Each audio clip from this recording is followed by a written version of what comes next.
अस्सलाम वालेकुम। इस वक्त हम प्रोग्राम नंबर 9 जो है, प्रैक्टिकल नंबर 9 जो है वो डिस्कस कर रहे हैं।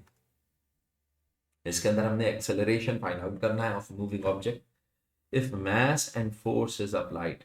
अगर हमें मास और फोर्स हमें पता हो तो हम एक्सेल तो सबसे पहले इसके अंदर आप थोड़ा सा ये चीज़ ध्यान में रखिए कि हमारे पास सेकेंड लॉ ऑफ न्यूटन जो है F is equals to M A, इसके थ्रू हम इसको सॉल्व करेंगे।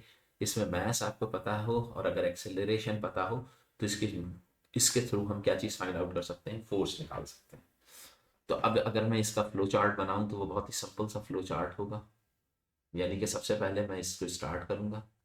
अब ये आपको पता है कि इसमें ये और ये दोनों क्या होंगे, इनपुट्स होंगे, और आउटपुट आपके पास क्या आ रहा है, ये आ रहा है। तो ये बहुत ही सिंपल सा प्रोग्राम हो जाएगा। यानी कि आप नीचे आएंगे, नीचे आने के बाद आप सबसे पहले इनपुट लेंगे। कौन से दो वेरिएबल्स आप इनपुट लेंगे, क्या क्या चीज़, एक एम इनपुट लेंगे और एक ए इनपुट लेंगे। तो मैंने दोनों को एक साथ ही लिख दिया इनपुट।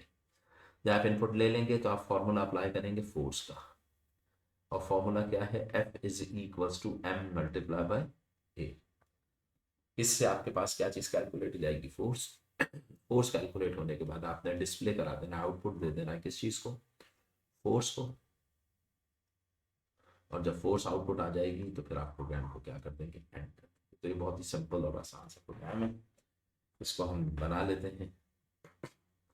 इसमें सबसे पहले देखिए कि वर्किंग अमूमन चूंकि एक्सेलरेशन और मास जो है वो दोनों फ्लोट में हो सकते हैं, लिहाजा मैं वेरिएबल्स जो डिफाइन करूंगा यहाँ पे वो फ्लोट टाइप वेरिएबल्स डिफाइन कर लेता हूँ। एक वेरिएबल एम हो गया मास, दूसरा एक्सेलरेशन हो गया और तीसरा फोर्स हो गई। ये तीन वेरिएबल्स हमने एफ एम में ए जो है ये डिफाइन कर। अब डिफाइन कर लेने के बाद हम यूजर के सामने मैसेज डिस्प्ले करेंगे इनपुट के लिए, print f slash n enter maths. अब एंटर मैथ्स लिखा हुआ आएगा और यूज़र के सामने कर्सर ब्लिंक करेगा। तो अब आप क्या कर लेंगे, यहाँ पर स्कैन एफ कर लेंगे मैथ्स के। तो परसेंट एफ लिखेंगे यहाँ पर, और एम परसेंट मैथ्स के लिए हम वेरिएबल ए लेंगे, एम लेंगे। फिर अगला जो है प्रिंट एफ। अब एक्सेलरेशन एंटर करवाएंगे तो स्लैश एन एंटर एक्सेलरेशन। ये चीज़ जहन में होनी चाहिए कि हम किस चीज़ को इनपुट ले रहे हैं और किस चीज़ को हम आउटपुट दे रहे हैं। ये चीज़ हमारे बहुत ठीक है।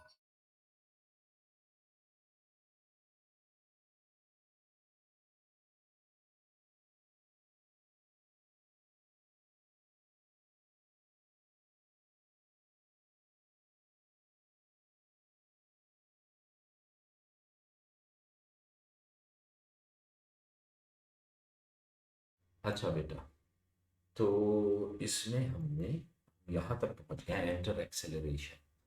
तो स्कैन एफ इसको भी करेंगे हम एक्सेलरेशन के लिए। परसेंट एफ फ्लोटिंग नंबर है और एम परसेंट एक्सेलरेशन ए हम इनपुट लें। तो ये आपके पास दो इनपुट्स आ गए। अब आपने फॉर्मूला अप्लाई करना है, F is equal to M multiply by A. Force आ जाएगी। अब आपने इसको आउटपुट दे देना, यानी कि आप लिखेंगे प्रिंट एफ, आप लिखेंगे force is equal two percent dot to करके आप लिख लें आप। और फोर्स की यूनिट जो होती है चूंकि न्यूटन होती है तो आप न्यूटन भी मेंशन कर सकते हैं। और यहाँ पे वेरिएबल एफ, ये प्रोग्राम आपका यहाँ पर हो गया। तो इस तरीके से आपका ये प्रोग्राम बनेगा। अब इसके आउटपुट को चेक करने के लिए आप क्या करें कि यहाँ पे आ जाइए और यहाँ पे आउटपुट आप थोड़ा सा हैंग हो गया सिस्टम।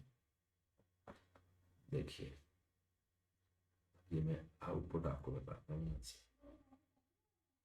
यहाँ पे देखिए इसका आउटपुट मैं आपको बता रहा हूँ कि आउटपुट में सबसे पहले लिखा हुआ आएगा एंटर मैस, कर्सर ब्लिंक करेगा। फिर लिखा हुआ आएगा एंटर एक्सिलरेशन, कर्सर ब्लिंक करेगा। तो आपने पहला इनपुट एंटर मैस 5 किलोग्राम दिया और एंटर कर दिया। फिर ये एक्सेलरेशन 2 दिया और एंटर कर दिया।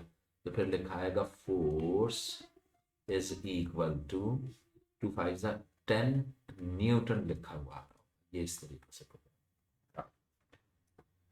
तो ये जो प्रोग्राम था आपके पास, ये भी आपने कंप्लीट कर लिया।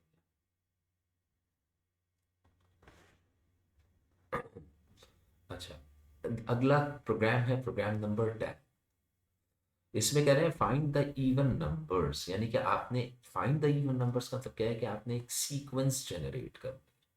तो आप जानते हैं सीक्वेंस जनरेशन जो है उसका बेस्ट मेथड मेरे पास किस चीज का है, फॉर लूप है। फॉर लूप के जरिए सीक्वेंस आसानी से जनरेट, इंटीजर्स हो ranging from n1 and n2, जो n1 से स्टार्ट हो और n2 के ऊपर क्या हो, n, यानी कि ये इनपुट्स ले रहे हैं। लाइक यूजर से आप पूछेंगे कि sequence generating from n1, user आपको n1 क्या देगा, इनपुट देगा, और आपको n2 भी वो क्या करेगा, इनपुट देगा।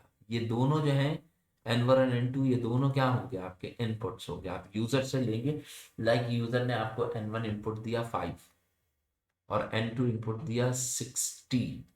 तो 5 से 60 के दरमियान आपने तमाम इवन नंबर्स जो हैं वो जनरेट करने। ये जो दो नंबर्स आ रहे हैं ना 5 and 60, these are the two numbers which is entered by the user. User आपको इनपुट दे, ठीक है। तो इसका मतलब क्या है कि जो रेंज होती है इसमें इनिशियल एंड फाइनल, एक होता है इनिशियल नंबर, इनिशियल रेंज, और एक होती है फाइनल रेंज, ठीक है। तो आई और एफ आर ये दो नंबर्स जो हैं ये आप यूजर से इनपुट लेंगे, ठीक है। तो अच्छा, चूंकि मैं उससे करूंगा फॉर नेक्स्ट लूप से, तो काउंटर वेरिएबल आई भी मेरे लिए इंपॉर्टेंट होगा। तो अब मैं इसको स्टार्ट करता हूँ, ठीक है। आपने स्टार्ट लिख दिया, स्टार्ट से अब आप आए नीचे। अब आपने पहले यूजर से क्या करना है, इनपुट्स ले लेना। आपने क्या क्या लेना है, आपने इनपुट लेना है initial range and final range. Initial और फाइनल रेंज यूजर से 11 एफ आर जो है वो आपने इनपुट ले। जब आप इनिशियल और फाइनल रेंज इनपुट ले लें, तो आप जानते हैं आपका काउंटर वेरिएबल क्या है, आई है। काउंटर वेरिएबल क्या है, आई है। तो अब काउंटर वेरिएबल अगर आई है, तो आई जो है वो आपके पास स्टार्ट होना चाहिए। अच्छा, जो इनिशियल रेंज है वो आपके पास 5 to 60 अगर दिया जाता है, तो उसमें 5 तो प्रिंट नहीं होना चाहिए, 6 से स्टार्ट करना चाहिए। तो हम क्या करेंगे कि अम, अब इसके दो मेथड हैं। या तो ये है कि आप यूजर को रिजर्व कर दें कि n1 हमेशा और n2 हमेशा इवन पुट करें, ठीक है। एंटर इनिशियल इवन नंबर और एंटर फाइनल इवन नंबर। तो अगर ये इवन नंबर इनपुट दे रहा है, लाइक ये इसने दे दिया 6, 5 नहीं दिया बल्कि क्या दिया, 6, तो हमारा काम और ज्यादा आसान है। तो आप initial even number, initial range even और इनिशियल रेंज, ये दोनों रेंज जो है वो इवन होनी चाहिए। अगर ये इवन है, तो अब आप ये मुझे बताइए कि अच्छा इसके अंदर एक चीज और भी हम कर सकते हैं। हम ये कर सकते हैं कि चले ठीक है, इसने पता नहीं इनिशियल दिया है या नहीं दिया है, या फाइनल इवन दिया है या नहीं दिया है, इसके अलावा भी हम इसको परफॉर्म कर सकते हैं। देखिए, क्योंकि ये चूंकि टेक्निक्स होती है ना, तो ये जैसे जैसे जहन में आती आती है, चेंज होती आती है, और आप उसको उनके रिलेटिवली कर सकते हैं। अब हो सकता है यूजर 5 से 60 तक लिखे, लेकिन आपकी प्रिंटिंग किससे स्टार्ट होनी चाहिए, 6, फिर 7, फिर 8 एंड ऑन। 7 नहीं आना चाहिए, 6, 8, फिर 10 और कहाँ तक, 60 तक आना चाहिए। तो अब आप ये बताइए कि यहाँ तक आ लेने के बाद जो इनिशियल वैल्यू है इसको मैं इक्वेट करा दूंगा किस चीज़ से, जो इनिशियल वैल्यू आ रही है आई आर, इसको मैंने इक्वल कर दिया किस चीज़ से, आई से। यानी कि जो भी इनिशियल स्टार्ट हम दे रहे हैं, लाइक अगर मैं यहाँ 5 से स्टार्ट कर रहा हूँ, तो आई आर में क्या चला गया, 5, आई में क्या चला गया, आई आर, यानी कि 5 चला गया। क्योंकि आई अगर मैं ये देखता हूँ for i is equal to 1 to 10, i is less than equal to 10, तो आई जो होता है वो नंबर होता है जो इनिशियल वैल्यू होती है। तो इनिशियल वैल्यू आई को इन्होंने क्या कर दिया है, आई आर कर दिया, ठीक है। आई आर की वैल्यू आई में चली गई। अब जब आई आर की वैल्यू आई में चली जाएगी, तो अब मैंने आई को क्या कराना है, प्रिंट कराना है। अब मैं क्या कराऊंगा, प्रिंट कराऊंगा। लेकिन आई ऐसे ही प्रिंट नहीं है, आई को चेक करना पड़ेगा कि आई जो है वो इवन है या नहीं। पहले आप क्या करेंगे, आई को चेक करेंगे कि आई जो है, ये जो value of I, I R की वैल्यू आई में आई है, ये आई इवन है या नहीं है। तो इसको चेक करने के लिए आप क्या करेंगे, एक मैथमेटिकल एक्सप्रेशन से गुजारेंगे। और वो क्या गुजारेंगे कि आपने एक वेरिएबल यहाँ पे आई लिया है ना, एक वेरिएबल यहाँ पे ए ले लें आप, और एक इसके बराबर लिखें आई डिवाइडेड बाय 2, यानी कि आई रेशो 2 करें। अगर आई रेशो 2, अगर आई इवन हुआ तो 2 से डिविजिबल के बाद इसमें जो वैल्यू मूव करेगी वो जीरो आएगी। यानी कि अगर ए की वैल्यू जीरो हुई तो ये इवन कहलाएगा, एल्स ये क्या कहलाएगा, ऑड। तो अभी बताइए कि जब मैं आई रेशो 2 करूंगा तो ए में जो वैल्यू आएगी, अगर वो ए की वैल्यू क्या हो, यहां पर डिसीजन आएगी कि if the value of a is equal to zero, अगर जीरो होती है यस, तो इसका मतलब क्या है कि वो नंबर क्या होगा, वो नंबर क्या होगा, वो नंबर इवन होगा। तो इसका मतलब क्या है, अगर यस है तो मैं इसको क्या कराऊंगा, इसका मतलब क्या है कि मैं प्रिंट आउटपुट कर दूंगा किस चीज को, आई को। यानी कि इसका मतलब क्या हो गया, अगर ए की वैल्यू जीरो आ रही है तो ये जो आई नंबर था, ये वाला आई या ये वाला आई, ये वाला आई जो है वो कौन सा होगा, इवन होगा, और मैं उसे प्रिंट करा दूंगा। लेकिन अगर ये नो आता है, ये नंबर नहीं होता, नो होता, तो फिर मुझे इसे प्रिंट कराने की जरूरत नहीं है। और मैं कहाँ चला जाऊंगा, यहां पे आके मैं अब चेक करूंगा किस चीज से कि मुझे इसको कितनी दफा एग्जीक्यूट करना है। फिर मैं क्या करूंगा, अगर ये नो होता है तो मैं यहाँ नीचे आ जाऊंगा, और नीचे आने के बाद ये आउटपुट करने के बाद इसको इसके साथ ज्वाइन करूंगा, और ज्वाइन करने के बाद यहाँ पे नीचे आके हम क्या करेंगे, एक और डायमंड बनाएंगे। और ये डायमंड क्या चेक करेगा कि ये लूपिंग डायमंड है। लूप कैसे चेक करेगा कि लूप मुझे कहां से कहां तक चलाना है, मुझे आई आर से स्टार्ट करना है और एंड किस पे होगा, एफ आर पे। तो जो एफ आर की वैल्यू, आई की वैल्यू इज लेस देन और इक्वल टू एफ आर लिखूंगा। यानी कि आई लूप उस वक्त तक चलता रहे जब तक कि क्या, किसकी वैल्यू ना आ जाए, एफ आर की वैल्यू से इक्वल ना हो जाए। तो अगर ये यस हुआ तो यहां पर आ जाएगा, और अगर नो हुआ तो इसका मतलब क्या है कि आप अपना काम आउटपुट सारे प्रिंट करा चुके हैं। नो हुआ तो आप इस तरफ आएंगे और अपने प्रोग्राम को क्या कर देंगे, यहाँ पर एंड कर देंगे। लेकिन अगर ये यस हुआ तो आप इस तरफ आएंगे, ठीक है। और इस तरफ आने के बाद, अच्छा, यहाँ पे आने से पहले जब आप इधर पहुंचेंगे तो यहाँ पर आपने इस जगह पर एक और ब्रैकेट बनाना होगा, और इस ब्रैकेट में क्या लिखेंगे, आई is equal to I plus one, यानी कि आई प्लस प्लस। क्योंकि आई की वैल्यू ग्रेजुअली हर दफा बढ़नी भी तो चाहिए। पहले आई की वैल्यू आउटपुट आ गई, फिर आई एक इंक्रीज होगा, और फिर ये चेक करके ऊपर जाए, ठीक है। अगर ये यस हुआ तो फिर ये इधर आएगा, और इधर से जाके ये कहाँ पहुंचेगा, ये ऐसे ऊपर जाएगा, और ये ऊपर जाके यहाँ पर आके, सॉरी, ये ऊपर जाके, ये वाला पोर्शन हटाइए इसका, और ये ऊपर जाके यहाँ पहुंचे, ठीक है। तो यहाँ पहुंचने का मतलब क्या है कि अब ये ग्रेजुअली वैल्यूज देखिए। अब जैसे कि आपने स्टार्ट किया 5 से, ठीक है, तो आई आर की वैल्यू आपने दी 5, 5 आई में आई, आई इधर आया, आई को 2 से, 5 को 2 से डिवाइड किया तो ए की वैल्यू 0 नहीं आई। जब 0 नहीं आई तो ए जो है वो नीचे आ जाएगा, और आई की वैल्यू जो होगी, जो कि 5 थी, वो क्या हो जाएगी, 6। इसने चेक किया, या आप सपोज 60 तक कर रहे हैं, तो 6 इज लेस देन और इक्वल टू 60 ट्रू होगा तो ऊपर चला जाएगा। अब ये इधर आएगा, अब आई की वैल्यू 6 है, 6 डिवाइडेड बाय 2 0 आ जाएगा। अगर 0 हुआ तो उसको प्रिंट करेगा, फिर आई की वैल्यू 7 आ जाएगी, 7 ऊपर जाके प्रिंट नहीं करेगा, फिर 8 को प्रिंट कर देगा, फिर 9 को प्रिंट नहीं करती। एक एग्जीक्यूशन की टाइप जो है ना, वो इस तरीके से हो सकती है, ठीक है। इसके अच्छा, ये मैं दो आपको मुख्तलिफ तरीकों से करना बता दूं। सेकेंड मेथड जो है ना इसका करने का, वो बहुत ही सिंपल सा है कि आपने इनिशियल इवन नंबर और फाइनल इवन नंबर अगर यूजर से इनपुट लिए, आपने स्टार्ट किया, आपने इनिशियल नंबर इनपुट जो लिया है, आपने इनपुट लिया यूजर से क्या, इनपुट आप क्या क्या ले रहे हैं, एक इनिशियल इवन है, इनिशियल रेंज, और एक ले लिया आपने फाइनल रेंज। अब अगर इनिशियल और फाइनल आपको पता है पहले से कि इनिशियल जो है वो पहली रेंज है, इवन दिया हुआ है, और फाइनल भी आखिरी रेंज इवन दी हुई है। जब आप यहाँ से नीचे आएंगे तो नीचे आने के बाद आपने सबसे पहले आई आर पहली रेंज को क्या करा देंगे, आप प्रिंट करा देंगे। ठीक है, ये आपने आउटपुट किया, आउटपुट अगर इनिशियल रेंज इवन है, ये कंफर्म है कि इनपुट दी गई इवन है, तो आपने इस इवन को क्या करा दिया, आउटपुट कर दिया, यानी कि प्रिंट करा दिया। यहाँ पे आई आर जो है वो क्या हो गया, प्रिंट हो गया।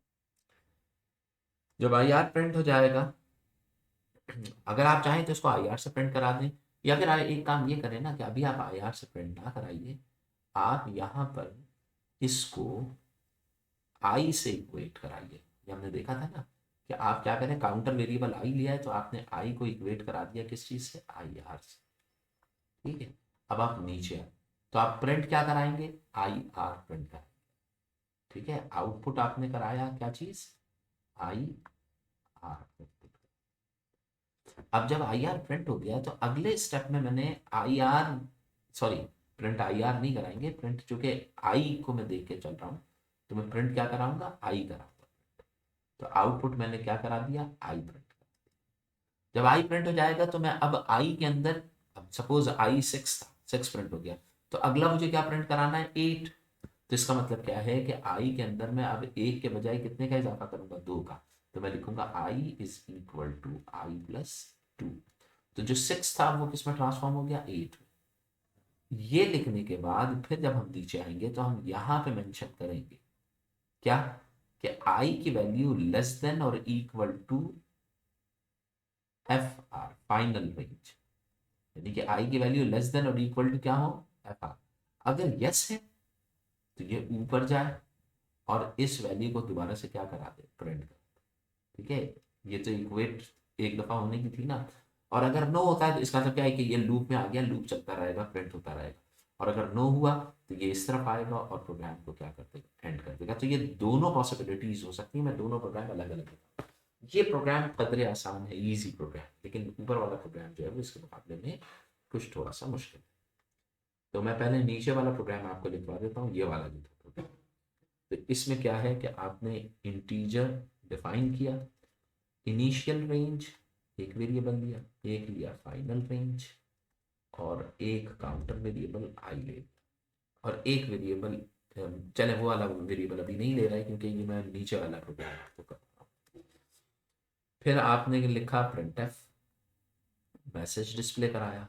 क्या मैसेज था, स्लैश एन एंटर इनिशियल। ये पूरा मैसेज अब आप देंगे ना तो यूजर को पता लग जाएगा कि करना क्या है।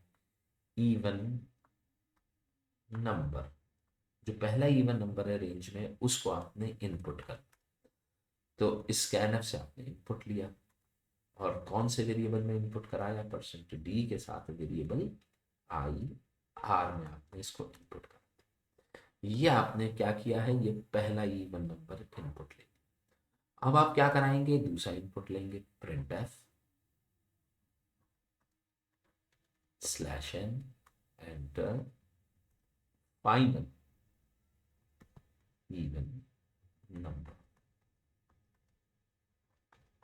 और इसको भी आपने स्कैनफ कर लिया है फाइनल पे, परसेंट डी परसेंट एफ। ये दो इवन नंबर्स, दो रेंज के रिलेटिवली इनिशियल और फाइनल रेंज के नंबर जो थे वो आपके पास क्या आ गए, इनपुट। जब आपने इनपुट दोनों ले लिए तो अब आपने अपने प्रोग्राम को स्टार्ट करना है फॉर लूप के जरिए। तो मैं क्या लिखूंगा, मैं लिखूंगा for i is equal to, अब जो इनिशियल रेंज आई है उससे स्टार्ट करना है, तो आपने I is equal to I R लिखा है इनिशियल रेंज।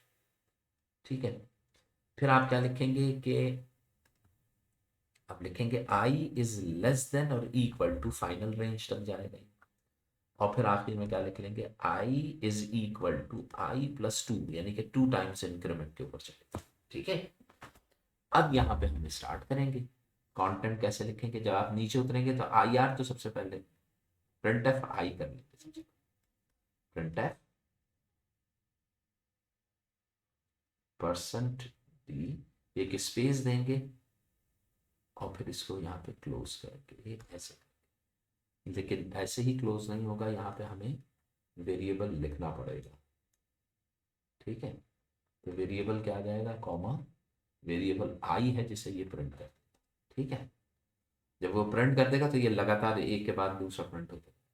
और मैंने यहाँ पे इसको क्लोज कर दिया। जब यहाँ से बाहर जाएगा तो आई की वैल्यू 2 इंक्रीज करके चेक करेगा और फिर अंदर आके उसको प्रिंट। तो ये प्रोसेस चलता रहेगा और चलते चलते एंड कर जाएगा। तो इसका मतलब क्या है कि गिवन रेंज के अंदर आपके पास सारे नंबर्स जो है वो प्रिंट हो जाएंगे। तो अगर मैं इसका आउटपुट लिखना चाहूँ तो वो आउटपुट देखिए कैसे आएगा। देखिए मैं यहीं पे मेंशन कर देता हूँ इसका आउटपुट। तो ये ऐसे आएगा, एंटर इनिशियल इवन नंबर, यहाँ पे कर्सर ब्लिंक करेगा, एंटर फाइनल इवन नंबर, यहाँ पर भी कर्सर ब्लिंक कर। आपने पहला इनिशियल इवन नंबर 2 दिया और फाइनल सपोज 16 दे दिया और एंटर कर दिया। तो जब एंटर करेंगे तो लिखा हुआ आएगा 2 4 6 8 10 12 14 और 16 और प्रोग्राम एंटर जाए। एक मेथड तो ये हो। जो दूसरा मैंने आपको बताया था उसके अंदर आप ये कर सकते हैं कि आपके पास मेन के बाद स्टार्ट हो रहा है, आपने इंटीजर लिए, इनिशियल रीडिंग यानी कि इनिशियल रेंज, फाइनल रेंज, ए और आई, ठीक है। अब मुझे ये नहीं पता है कि इनिशियल रेंज और फाइनल रेंज इवन दे रहा है या ऑड दे रहा है, ये मैं नहीं जानता। तो ऐसी सूरत में पहली ये वाली स्टेटमेंट सॉरी ये same as it is statement इधर लिख दी जाएंगी। तो मैं दोबारा से नहीं लिख रहा हूँ उसको, ठीक है।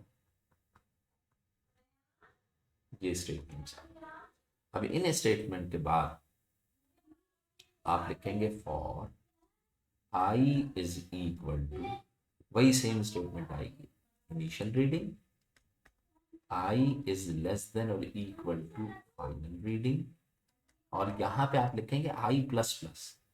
इसका मतलब क्या है कि जो भी रीडिंग होगी वो 1 1, यहाँ पे देखिए दोनों में फर्क क्या आ रहा है कि वहां पे आपने लिखा है i is equal to I plus 2, जबकि यहाँ पे आप लिख रहे हैं आई प्लस प्लस।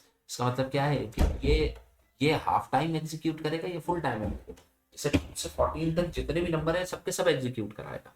जबकि यहाँ पे नीचे वाले केस में 2 से 14 तक के मिडिल नंबर्स को एग्जीक्यूट कराएगा, उसके हाफ नंबर्स एग्जीक्यूट होंगे। यहाँ पे ये कम दफा लूप चलेगा, ये ज्यादा दफा चलेगा। अच्छा, अब जब आप नीचे आएंगे तो नीचे आने के बाद सबसे पहले चेकिंग होगी कि आई आर जो है वो इवन है या नहीं। तो आई के अंदर वैल्यू आ चुकी है। अब जो आई के अंदर वैल्यू आई है उसको मैंने अभी आपको बताया था कि यहाँ पे फॉर लूप स्टार्ट हुआ, ए इज इक्वल टू आई की जो भी वैल्यू आई है पहले चेक करें कि इवन है या ऑड। तो आई रेशो 2 के साथ मैंने चेक कर लिया। तो यहाँ पे ए आपको बताएगा कि इवन है या ऑड। अब अगर ए की वैल्यू 0 आ रही है तो इवन है। तो अब मैं यहाँ पे लिखूंगा ये वाली स्टेटमेंट, देखिए भाई, अब मैं लिखूंगा if a is equal to 0। तो इसमें क्या होगा, अगर ए इज इक्वल टू 0 आता है तो फिर मैं प्रिंट एफ करूंगा। प्रिंट एफ क्या कराऊंगा, मैं प्रिंट एफ कराऊंगा परसेंट डी स्पेस दे के, थोड़ी सी स्पेस दे के यहाँ पे ये करेंगे और आई लिखेंगे, ठीक है, ताकि जब नंबर प्रिंट हो तो उसके आगे छोटी सी स्पेस आ जाए, ठीक है। अगर होता है तो यानी स्टेटमेंट आएगी और अगर नहीं होता तो इसे स्किप कर जाएगा। तो ये आपके पास स्किप करके आई को प्रिंट करेगा और फिर अगला यहाँ जाके यहाँ पे ये फॉर वाली स्टेटमेंट जो थी वो मैंने एंटर कर दी। तो इसका मतलब क्या हो गया कि इससे भी यही होगा, लेकिन ये स्टेटमेंट अगर मैंने 1 से लेके 100 तक दे दिया है तो ये 100 टाइम्स एग्जीक्यूट करेगी, और यहाँ पे 1 से 100 तक दे दिया है तो ये 100 टाइम्स नहीं बल्कि 50 टाइम्स एग्जीक्यूट करेगी। तो ये ज्यादा एफिशिएंट है नीचे वाला। लेकिन दोनों प्रोग्राम यहाँ पर ये भी इसको भी चलाएंगे तो ये उतने ही रेंज के ऊपर आपको आउटपुट या प्रिंट दे रहा होगा। इसके अंदर इंपॉर्टेंट चीज ये है, ये थोड़ा सा ज्यादा बेहतर इस वजह से कि इसके अंदर इन्होंने क्या चीज यूज की हुई है, इफ स्टेटमेंट यूज की हुई है। तो यहाँ पे इफ की इंपॉर्टेंस जो है वो ज्यादा है कि आपके पास एक इफ स्टेटमेंट, कभी देखिए एक फॉर के लिए डायमंड लगेगा, एक इफ के लिए डायमंड। तो अगर आप ऊपर चेक करें तो ऊपर वाले केस में हमारे पास 2 डायमंड थे। ये डायमंड जो था वो किसके लिए था, फॉर के लिए था, और ये डायमंड जो था वो ये डायमंड इफ के लिए था और ये डायमंड फॉर के लिए था। तो ये इस तरीके से ये वाला प्रोग्राम जो है इसको